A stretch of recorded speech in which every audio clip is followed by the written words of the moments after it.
ஸ்ரீமத் பாகவத சாரம் பிரம்ம சம்ஸ்பர்ஷம் என்னும் உரையுடன் கூடியது. உரையாசிரியர் அண்ணா. பதிப்பகம் ஸ்ரீ ராமகிருஷ்ண மடம். துவாரகா லீலை. சால்வவதம். ஸ்கந்தம் 10. ஸ்ரீ சுகர் கூறியது. பின் சில நாள் கழித்து துர்நிமித்தங்களை கண்ட பகவான் குரு வம்சத்து பெரியோர்களிடத்திலும் முனிவர்களிடத்திலும் குந்தி இடத்திலும் அவள் பிள்ளைகளிடத்திலும் விடை பெற்று கொண்டு துவாரகைக்கு புறப்பட்டார். நான் பலராமனுடன் இங்கு வந்துவிட்டேன். சிசுபாலன் கட்சியைச் சேர்ந்த அரசர்கள் நிச்சயமாக எனது பட்டணத்தை தாக்கி அழிப்பார்கள் என்று சொல்லிக் கொண்டார். அவ்வாறே சிசுபாலனுடைய தோழனான சால்வராஜன் பரமசிவனை குறித்து தவம் செய்து சௌபம் என்ற சிறந்த ஆகாய விமானத்தை பெற்று அதை கொண்டு துவாரகையை தாக்கி பிரஜைகளை துன்பப்படுத்தி கொண்டிருந்தான். பிரத்யும்னன், சாம்பன், சாத்யகி, அக்ரூரர் முதலியவர்கள் எதிர்த்து போர் புரிந்தனர். இந்த நிலையில் பகவான் துவாரகை வந்தார்.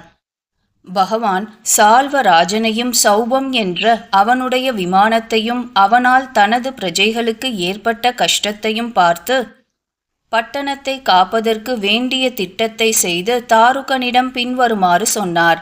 சாரதியே, விரைவில் சால்வன் இருக்கும் இடத்திற்கு என் தேரை கொண்டு போ. சௌபத்திற்கு அதிபதியான இவன் மாயாவி ஆயிற்றே என்று உனக்கு அச்சம் வேண்டாம். சால்வன் கிருஷ்ணனை பார்த்து கர்ஜித்து பின்வருமாறு பேசினான். முட்டாளே, நாங்கள் பார்த்து கொண்டிருக்கும் போதே என் சகோதரனும் சிநேகிதனுமான சிசுபாலனுக்கு பாரியை ஆக வேண்டியவளை அபகரித்ததற்காகவும் சபை மத்தியில் ஏமாந்திருந்த எங்கள் தோழனான அவனை கொன்றதற்காகவும் ஒருவராலும் ஜெயிக்க முடியாதவன் என்று கர்வம் கொண்டிருக்கும் உன்னை என் முன் நிற்பாயேயாகில் கூறிய பானங்களால் இப்போதே திரும்பி வர முடியாத இடத்திற்கு அனுப்புவேன். ஸ்ரீ பகவான் கூறியது. மந்த புத்தியுடையவனே, வீணாக பிதற்றுகிறாய். பக்கத்தில் வந்திருக்கும் யமனை நீ பார்க்கவில்லை. சூரர்கள் பராக்கிரமத்தை காண்பிப்பார்களே அன்றி பேச மாட்டார்கள். இவ்விதம் கூறிவிட்டு கிருஷ்ண பகவான் மிகுந்த கோபத்துடன் கடிந்து செல்லும் கதையால் சால்வராஜனை தோள்பட்டையில் அடித்தார். அவன் இரத்தத்தை கக்கிக் கொண்டு நடுநடுங்கினான். கதை திரும்பியவுடன் சால்வன் கண்ணுக்கு தெரியாமல் மறைந்தான். 2 நாழிகை கழித்து ஒரு ஆள் ஓடிவந்து கிருஷ்ணனை தலையால் வணங்கி, நான் தேவகி அம்மாளால் அனுப்பப்பட்டேன் என்று அழுது கொண்டே பின்வரும் வார்த்தையை சொன்னான். கிருஷ்ண கிருஷ்ணா, தோல்வலி படைத்தவனே, தந்தையிடம் பிரியம் மிகுந்தவனே, உன் தந்தை சால்வராஜனால் பிடிக்கப்பட்டு கசாப்பு கடைக்காரனால் ஒரு பசு கொண்டு போகப்படுவது போல் கொண்டு போகப்பட்டார். விரும்பத்தகாத அவ்வார்த்தையை கேட்டு மனித இயற்கையை அடைந்த கிருஷ்ணன் தந்தையிடம் அன்பினால் சாதாரண மனிதனைப் போல் மனதிலகி துக்கம் மேலிட்டு தனக்குத்தானே இங்கனம் கூறிக்கொண்டார். தேவர்களாலும் அசுரர்களாலும் ஜெயிக்க முடியாதவரும் மிக ஜாக்கிரதையாக இருப்பவருமான பலராமனை ஜெயித்து அற்பனான சால்வன் எப்படி என் பிதாவை கொண்டு போனான்? விதி மிகவும் வலியது. கிருஷ்ணன் இப்படி சொல்லிக் கொண்டிருக்கும்போது அந்த சால்வராஜன் திரும்பி வந்து வசுதேவன் போல் ஒரு உருவத்தை கொணர்ந்து கிருஷ்ணனை பார்த்து பின்வருமாறு கூறினான்.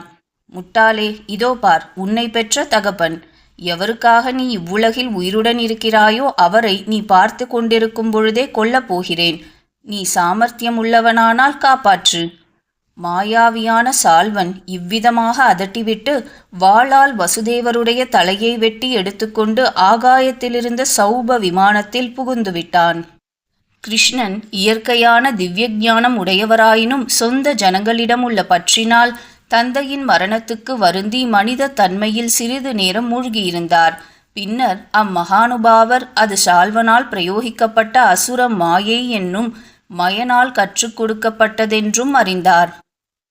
விழித்து கொண்ட கிருஷ்ணன் அங்கே போர்க்களத்தில் தூதனையும் காணவில்லை, தந்தையின் சடலத்தையும் காணவில்லை. கனவு போல் அவை மறைந்து போயின. சௌபத்தில் இருந்து கொண்டு ஆகாயத்தில் சஞ்சரிக்கும் சத்ருவை கண்டு அவனை கொல்ல எழுந்தார். உடனே கொன்று முடித்தார்.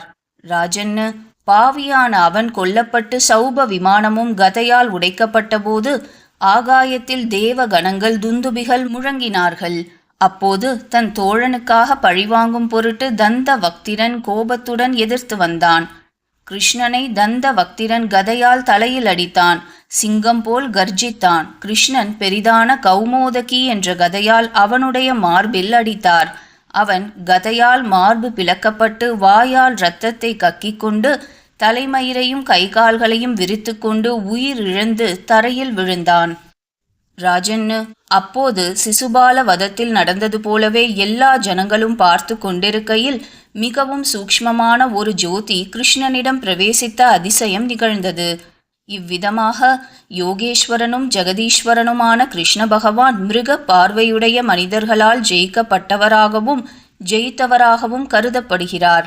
இதன்பின் பாண்டவர்களுடன் கௌரவர்களுக்கு யுத்த முயற்சி ஆரம்பமானதை கேள்விப்பட்டு பலராமர் தீர்த்த ஸ்நானம் செய்ய போவதாய் காரணத்தை சொல்லிவிட்டு இரு கட்சியிலும் சேர பிரியமில்லாதவராய் துவாரகை விட்டு சென்றார் என்பது பிரசித்தம்.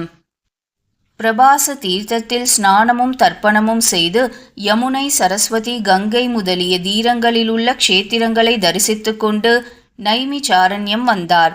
சத்ர யாகம் செய்து கொண்டிருந்த முனிவர்கள் அவரை எதிர்கொண்டு பூஜித்தார்கள். அங்கே வியாச மகரிஷியின் சிஷ்யரான ரோமஹர்ஷனர் தன்னை எதிர்கொண்டு அழையாமலும் நமஸ்காரமோ அஞ்சலியோ செய்யாமலும் பிராமணர்களை விட உயர்ந்த ஆசனத்தில் வீற்றிருந்ததைக் கண்டு கோபமடைந்தார். மகரிஷியின் சிஷ்யனாயிருந்து இதிகாச புராணங்களையும் தர்ம சாஸ்திரங்களையும் கற்றிருந்தும் வணக்கமில்லாத இவருக்கு இவருடைய அறிவு கூத்தாடிக்கு போல் பயனளிப்பதாக இல்லை.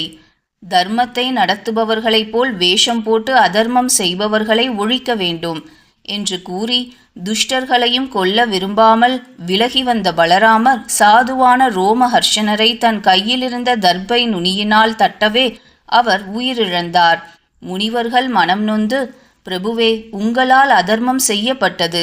சத்ர யாகம் முடியும் வரையில் பிராமணர்களுக்குரிய ஆசனமும் சரீரத்தில் களைப்பின்மையும் இவருக்கு எங்களால் கொடுக்கப்பட்டிருந்தது.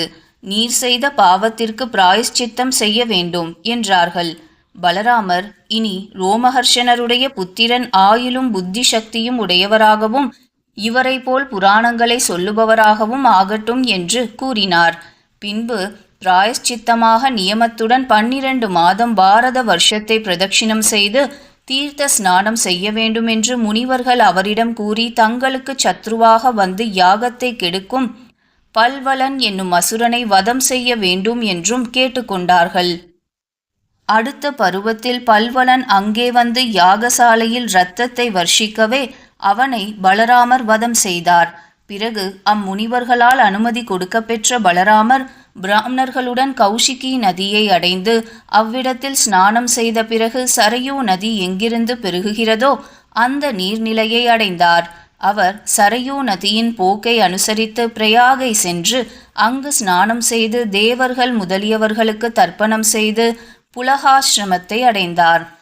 கோமதி நதியிலும் கண்டகி நதியிலும் விபாஷா நதியிலும் ஸ்நானம் செய்து சோனா நதியிலும் ஸ்நானம் செய்து கயா க்ஷேத்திரத்தை அடைந்து பித்ருக்களை பூஜித்து கங்கை சமுத்திரத்தை சேருமிடத்தில் ஸ்நானம் செய்து மகேந்திர மலையில் பரசுராமரை தரிசித்து நமஸ்கரித்து கோதாவரி 7ஆக பிரிந்து சமுத்திரத்தில் சேரும் இடத்தையும் கிருஷ்ணவேணி நதியையும் பம்பா சரசையும் பீமரதி நதியையும் அடைந்தார். பின்பு ஸ்கந்தரை தரிசித்து பலராமர் ஸ்ரீசைலம் என்ற சிவக்ஷேத்திரத்தை அடைந்தார். அந்த பிரபு திராவிட தேசத்தில் மகா புண்ணிய க்ஷேத்திரமான வேங்கட மலையை தரிசித்து கொண்டு காமகோட்டி என்று பிரசித்தமான காஞ்சிபுரியையும் காவேரி நதியையும் எந்த இடத்தில் ஸ்ரீ மகாவிஷ்ணு சாநித்தியம் அடைந்திருக்கிறாரோ அந்த மகா புண்ணியமான ஸ்ரீரங்க க்ஷேத்திரத்தையும் தரிசித்தார். விஷ்ணு க்ஷேத்திரமாகிய ரிஷபாசலத்தையும் அவ்வாறே தென் மதுரையையும் தரிசித்து கொண்டு சமுத்திரத்தில் கட்டப்பட்ட சேதுவை அடைந்தார். அவ்விடத்தில் பலராமர் பிராமணர்களுக்கு 10,000 பசுக்களை தானம் செய்தார். கிருதமாலா நதியையும் தாமிரபரணி நதியையும் மலயம் என்ற குல பர்வதத்தையும் அடைந்து அங்கு வீற்றிருந்த அகஸ்தியருக்கு அபிவாதனத்துடன் நமஸ்கரித்து அவருடைய ஆசிர்வாதத்தை பெற்று அவருடைய அனுமதியுடன் தெற்கு சமுத்திரத்தை அடைந்து அங்கே கன்யாகுமரி என்று பெயர் பெற்ற துர்கா தேவியை தரிசித்தார். அங்கிருந்து மகாவிஷ்ணு எங்கு பள்ளி கொண்டுள்ளாரோ அந்த பால்குணம் என்ற அனந்த சயனத்தை அடைந்து உத்தமமான பஞ்சாப்சரஸ் தீர்த்தத்தில் ஸ்நானம் செய்து 10,000 பசுக்களை தானம் செய்தார். அங்கிருந்து பலராமர் கேரள தேசத்தையும் திரிகர்த்த தேசத்தையும் எங்கே பரமசிவனுடைய சாநித்தியம் இருக்கிறதோ அந்த கோகர்ணம் என்று பெயர் பெற்ற சிவக்ஷேத்திரத்தையும் அடைந்து பிறகு தீவின் நடுவில் உறைகின்ற அம்பிகையை தரிசனம் செய்து கொண்டு சூர்பாரகத்தை அடைந்தார். தாபி நதியிலும் பயோஷ்ணி நதியிலும் நிர்விந்தியா நதியிலும் ஸ்நானம் செய்து பிறகு தண்டகாரண்யம் சென்று எந்த இடத்தில் மாஹிஷ்மதி நகரம் இருக்கின்றதோ அங்கு ரேவா நதியை அடைந்தார். மனு தீர்த்தத்தில் ஸ்நானம் செய்து மீண்டும் பிரபாச தீர்த்தத்தை அடைந்தார். கௌரவர்களுக்கும் பாண்டவர்களுக்கும் நடந்த யுத்தத்தில் எல்லா அரசர்களும் மாண்டு போனதை பிராமணர்கள் சொல்ல கேட்டு பூபாரம் குறைந்ததாக எண்ணினார். அப்போதும் பீமசேனனும் துரியோதனனும் கதாயுத்தம் செய்து கொண்டிருந்ததாக கேள்விப்பட்டு அவர்களை தடுப்பதற்காக பலராமர் குருக்ஷேத்திரம் சென்றார். அவரை பார்த்து தர்மபுத்திரரும் நகுல சகதேவர்களும் ஸ்ரீ கிருஷ்ணனும் அர்ஜுனனும் நமஸ்காரம் செய்து என்ன சொல்ல விரும்பி இவர் இங்கு வந்தாரோ என்று பேசாமல் இருந்தார்கள்.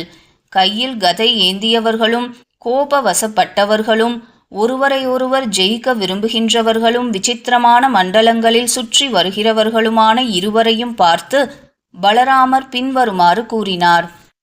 துரியோதனா, பீமசேனா, நீங்கள் இருவரும் சமபலம் உடைய வீரர்கள். ஒருவனை பிராணசக்தியில் பெரியவனென்றும் மற்றவனை கதாயுத பயிற்சியில் சிறந்தவனென்றும் நான் கருதுகிறேன். ஆகையால் சமபலமுடைய உங்கள் இருவரில் ஒருவனுக்கு இந்த யுத்தத்தில் வெற்றியோ தோல்வியோ காணப்படவில்லை. ஆகையால் வீணான இந்த யுத்தம் முடிவடையட்டும். ராஜன்னு, ஒருவருக்கொருவர் வழங்கி கொண்ட வசை மொழிகளையும் தீச்செயல்களையும் நினைத்து கொண்டு அதனால் திடமான வைரத்தை கொண்டவர்களான அவர்கள் பலராமருடைய உண்மையான அந்த வார்த்தையை ஏற்றுக்கொள்ளவில்லை. பலராமர் அதை அவர்களுடைய தலையெழுத்து என்று எண்ணிக்கொண்டு துவாரகாபுரி சென்றார். அன்பு நிறைந்த உக்ரசேன மகாராஜா முதலிய பந்துக்களுடன் சேர்ந்தார். போரெல்லாம் முடிந்து மனக்குழப்பம் நீங்கி பலராமர் மீண்டும் நைமிச்சாரண்யம் செல்லவே யக்ஞமூர்த்தியாகிய அவருக்கு ரிஷிகள் சந்தோஷமாக எல்லா யாகங்களையும் செய்து வைத்தார்கள். தமது பத்தினியுடன் அவபிருத ஸ்நானம் செய்து நல்ல வஸ்திரங்களை அணிந்து நன்கு அலங்கரித்து கொண்டு உற்றார் உறவினர் சூழ தனது நிலவினால் பிரகாசிக்கும் சந்திரன் போல் விளங்கினார். ஆதிசேஷனுடைய அவதாரம் ஆகியவரும் ஆச்சரியமான செய்கைகளை உடையவருமான பலராமருடைய செயல்களை காலை மாலைகளில் எவன் நினைக்கின்றானோ அவன் விஷ்ணுவின் கிருபைக்கு உரியவன் ஆவான். இங்கனம் ஸ்ரீமத் பாகவத மகாபுராணத்தில் தசமஸ்கந்தத்தில் பலராமர் தீர்த்த யாத்திரை என பெயர் பெற்ற 79வது அத்தியாயம் முற்றும்.